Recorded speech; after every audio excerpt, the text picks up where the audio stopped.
What's up, guys? It's your boy Jamaica here, coming at you with another deck tech. This is my Mono Blue Morph deck, aka Pickles, if you want to call it that. It's a Mono Blue control deck based around Say Shifter and Brine Elemental. It's sort of a soft lock. It's a lock, whatever you want to call it.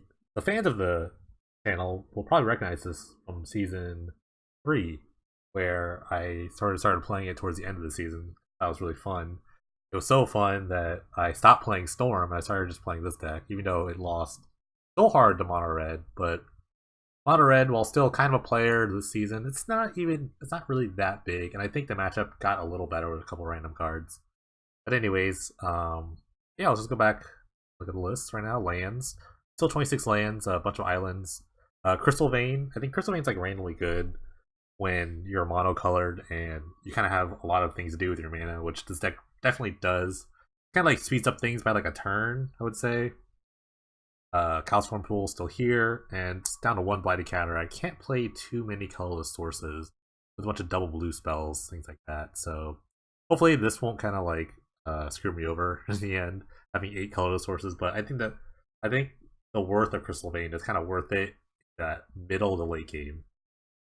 Fathom Seer still here. You know, when you have a shapeshifter out, you get all the face-up abilities that other morph creatures have. So Fathom Seer makes a cut, obviously. Willbender still pretty good, not as good as it really was before, but I still have 2 of them. And Void Mage Apprentice, which I initially like dismissed as kind of too expensive on the morph side on its own, actually is not that bad, especially when you just like kind of turn 2 this guy, then turn 3 you morph your shapeshifter, then turn 4 if you have 2 mana up, you just leave 2 mana up, and all of a sudden you have like uncounterable counterspell, which is pretty great, unless they have a removal spell, of course. But which is why I kind of like dismiss the card in general. It is just a bit weak. It's a 1/1 for 2. You know, nothing special about it.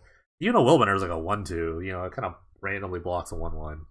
So yeah, it's been good. You know, I think it's been pretty good for the most part, especially in the later games where you kind of morph it down and want to have like very few cards in hand. They don't want to like spend a counterspell on that. All of a sudden you have like a counterspell just on deck. Pretty good. Anticipate still here, and also I'm playing Telling Time. About this slot real quick. What I talked about like sequencing before, where you kind of go turn 2 this thing, turn 3 that, then turn 4 you want to keep 2 mana up, and then you have 2 mana to do things. So I found that it was better to have card selection versus just like raw card advantage, like something like a divination, like one card gives you 2. This one card like lets you look at different cards, so Anticipate always was here, and Telling Time now. Actually, honestly, Anticipate wasn't in the first list. I didn't think about it. The first list had Think Twice, so instead now we have Anticipate and Telling Time. Telling Time is not as good as Anticipate, and there's not really a ton of slots for these things, but it's just good enough. It's what we have. It's an instant. You know, this one digs for 3. This one also digs 3, but it gives you 2 in a weird way, but still, they're good enough. They're good enough to get the job done.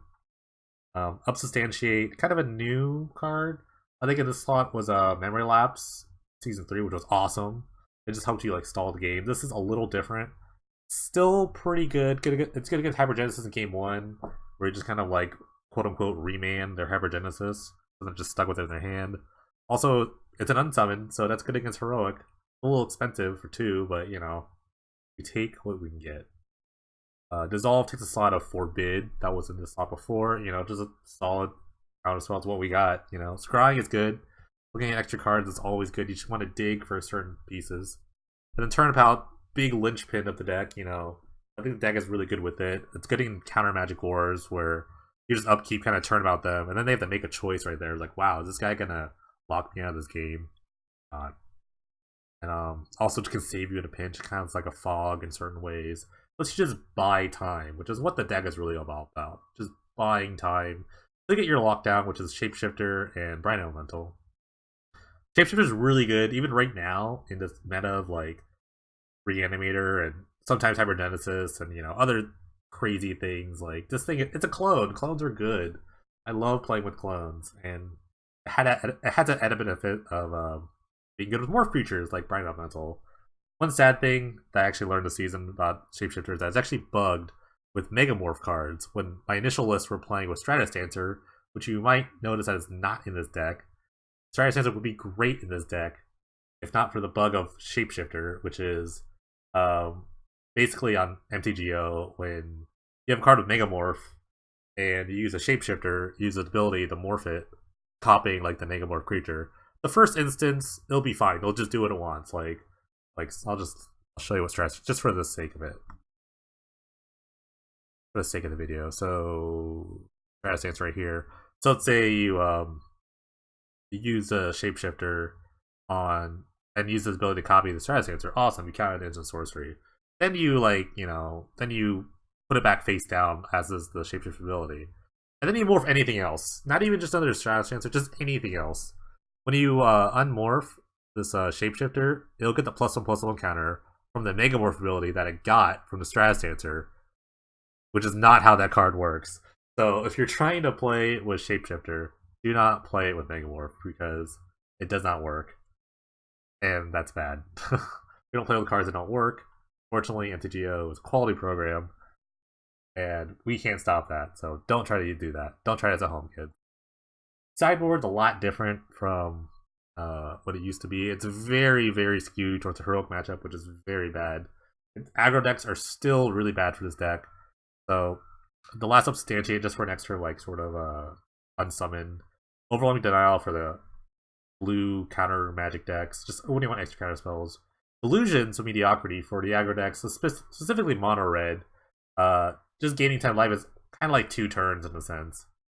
Redirect is kind of funny against counterspell decks. If they play a dissolve or something, you can just cast a redirect onto dissolve, telling it to target the redirect, and then the redirect will resolve, and then the redirect will go away. The dissolve will just be countered upon resolution because there's no more spell anymore.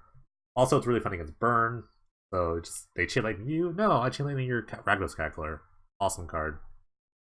Fogbank is my wall choice. I don't know how I didn't play with this card before. I mean, probably because it's not colorless, but it's really good against the heroic decks. They really just can't remove it.